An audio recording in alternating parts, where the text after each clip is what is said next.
Now, since the moment we first learned of the horrible charges against Westpac last week, the revelations of 23 million breaches, of failing to properly trace financial transactions, of allowing people connected to child pornography and other horrendous child exploitation in Southeast Asia to use its banking facilities unencumbered, since all of this was uncovered by AUSTRAC and revealed last week, it's been clear the Westpac CEO and others would need to go. Despite some, frankly, rather pathetic resistance over the past few days, Brian Hartzer, the CEO, quit this morning, or was forced out. He'll collect $2.7 million in lieu of a year's notice. The bank's chairman's going to step aside next year too, Lindsay Maxted, who we've just heard from. Now, you'd think too that more heads will roll in coming days and weeks.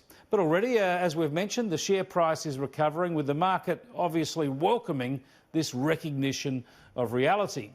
What I thought I'd share with you today is how this is another example of big business forgetting the basics. Here was a bank that, despite revelations, prosecutions, a banking royal commission, it failed to do the basic checks required of it to make sure that people were not laundering money or funding despicable crimes through its accounts. Basic responsibilities ignored, failing at its crucial and most fundamental tasks. But what does the bank do?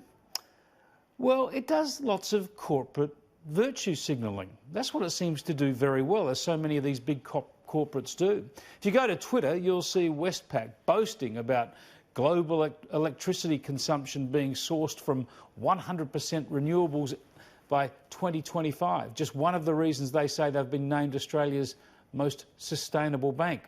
Or there's a tweet and video to promote social causes, such as Wear It Purple Day, to support diversity and tolerance when it comes to sexuality. I wanted greater representation for culturally and linguistically diverse LGBTIQ Australians. Ethnic LGBT+ really helped me be more confident about myself.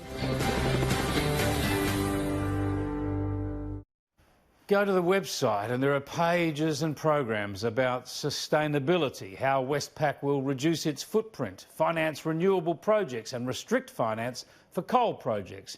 It's got plenty to say on climate change, on human rights, Indigenous native title rights and reconciliation, gender equality, supporting people with disabilities and backing broader environmental programs.